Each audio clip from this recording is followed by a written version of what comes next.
तो जो सोते हैं वो खोते हैं, जो जागते हैं वो पाते हैं। लेकिन यह उल्टा हो गया, सोने वालों के बीच में सर्वश्रेष्ठ और सबसे दुर्लभ वस्तु जो परमात्मा है वो पधारेगा। वसुदेव जी ने भगवान को यशोदा मैया की शैया पर लेटाया, उस लड़की को अपने साथ में लेकर के वसुदेव जी मथुरा के लिए वापस हो गए।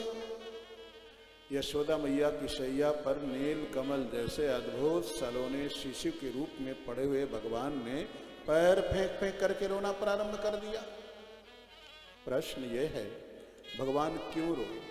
आप सोचिए, अनंत अनंत ब्रह्मांड के अनंत अनंत जीवों के पिता वो परमात्मा जब रोए होंगे तो भगवान के रुदन में कितनी मिठास होगी, मानो साम वेद का गायन हो रहा है।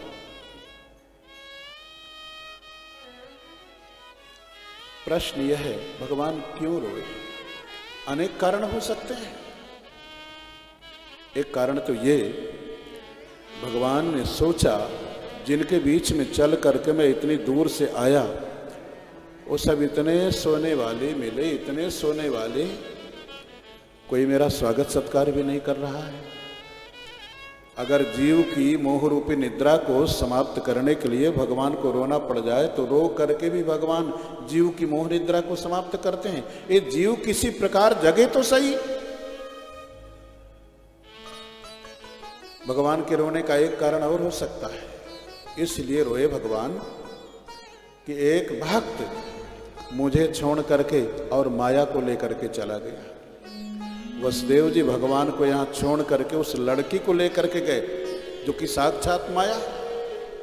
गोपियां जग गईं, दौड़ करके देखा यशोदा मैया की शैया पर अद्भुत बालक है, नील कमल जैसा सलोना सुंदर अद्भुत बालक है। आज के पहले न तो कभी देखा था ऐसा और न ही कभी सुना था।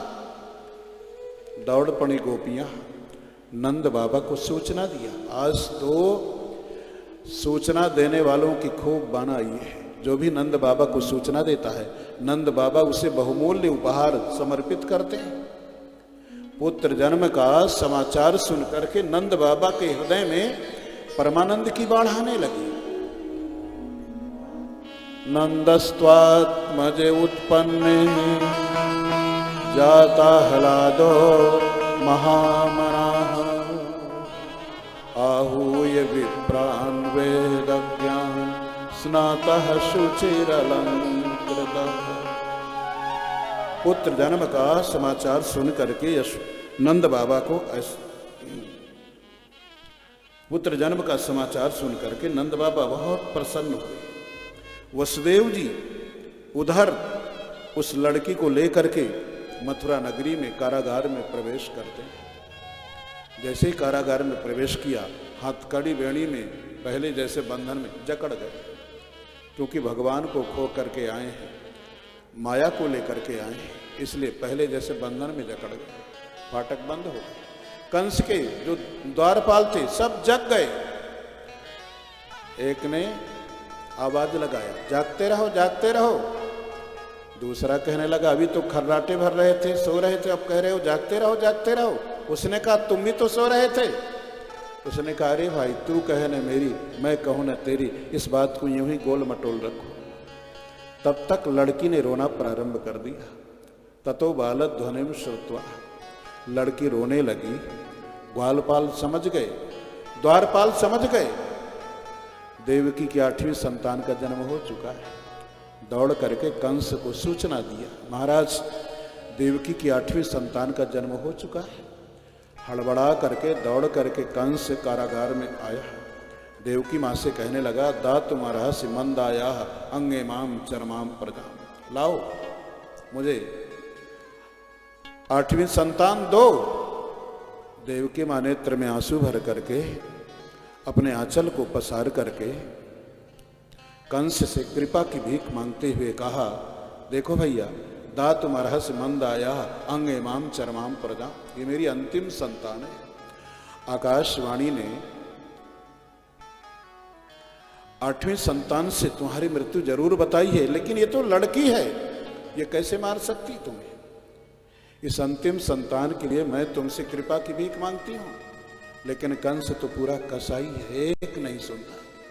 देवकी माँ के हाथ से उस लड़की को छीन करके मारने के लिए पत्थर पर पटकना चाहा, लेकिन वो कंस के हाथ से छूट करके आकाश में पहुंच गई। अष्टभुजा देवी बन करके प्रकट हो गई।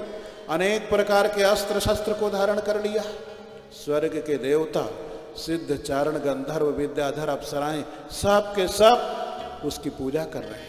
अनेक प्रकार की उपहार सामग्रियां उस देवी को समर्पित कर रहे हैं, उसकी स्तुति कर रहे हैं। वही देवी विंध्याचल में जाकर के प्रतिष्ठित हुई। उस अष्टभुजा देवी ने आकाश मंडल से कंस को लक्ष्य करके कहा, किम मया हत्या मंदे जाता खलु तवांत कृत। अरे मूर्ख, मुझे मारने से क्या होगा? तुझे मारने वाला तो गोकुल में पैदा हो चुका है। कंस ने जब ये सुना तो वसुदेव देवकी के चरणों में गिर पड़ा, उनसे क्षमा मांगने लगा। मैंने तुम्हारी सभी संतानों को समाप्त कर दिया। कान लोकान वही गमिष्यामि, छोटे छोटे बच्चों की हिंसा करने के कारण न जाने कौन से नरक में मुझे जाना पड़ेगा। आज तक मैं समझता था मनुष्य ही असत्य बोलते, लेकिन आज मुझे मालूम पड़ा दैवमप्यनृतम वक्ति, ये देवता भी असत्य बोलते हैं। देवताओं ने मुझसे असत्य बोल करके पाप कर्म करवाया। अगर अच्छा काम हो जाए तो सारा यश अपने को देते हैं, हमने किया। और अगर गलत काम हो जाए तो देवताओं ने करवाया, भगवान ने करवाया। सारा दोष देवताओं पर, भगवान पर आरोपित कर देते हैं। कंस वसुदेव देवकी को समझाने लगा, इस संसार में किसी का किसी से हमेशा हमेशा के लिए संजोग नहीं रहता। संजोग होता है, उसके बाद वियोग अवश्यम भावी है।